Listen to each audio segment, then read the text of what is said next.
આજે ડિસેમ્બર 25 તારીખે દુનિયાના બધા ખ્રિસ્તીઓ મારા ભગવાન જીસસ ક્રાઇસ્ટના જન્મદિવસની ઉજવણી કરીએ છીએ.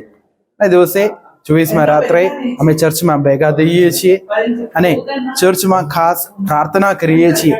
એમાં ભગવાન ઈસુનો જન્મ કેવી રીતે થઈ ગયો હતો, ક્યાં થઈ ગયું હતું અને એ કેમ આ દુનિયામાં આવ્યા હતા અને આમ કેવી રીતે અમારી સાથે રહે છે એ વિશે અમે મનન ચિંતન કરીએ છીએ.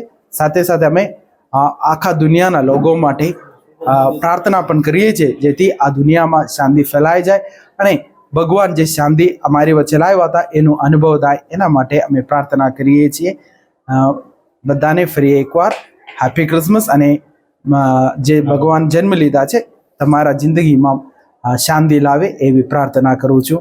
ખાસ ભારત દેશ એક એવો દેશ છે કે જેમાં વિવિધતામાં એકતા અને દરેક ધર્મ એક છે, એને લઈને શું કહેશો?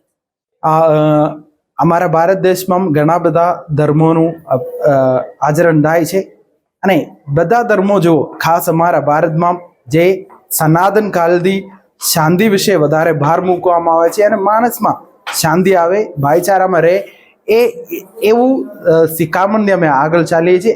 એ ભારત દેશ માટે ક્રિસમસ એવો સંદેશ લાવે છે કે બધી જગ્યાએ શાંતિ રહે એવી સંદેશ લાવે છે. ખાસ અમે પણ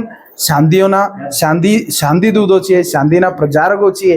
આખા દુનિયામાં ભારત લોકો ભારતીયો જાય તો ત્યાં શાંતિના દૂતો તરીકે અમે જઈએ છીએ અને ભગવાન ઈસુ એ શાંતિ અમને આપવા માટે પણ આવ્યો હતો. હું ફાધર શિજો રાજકોટ ડાયસિસમાં સેવા આપી રહ્યો છું.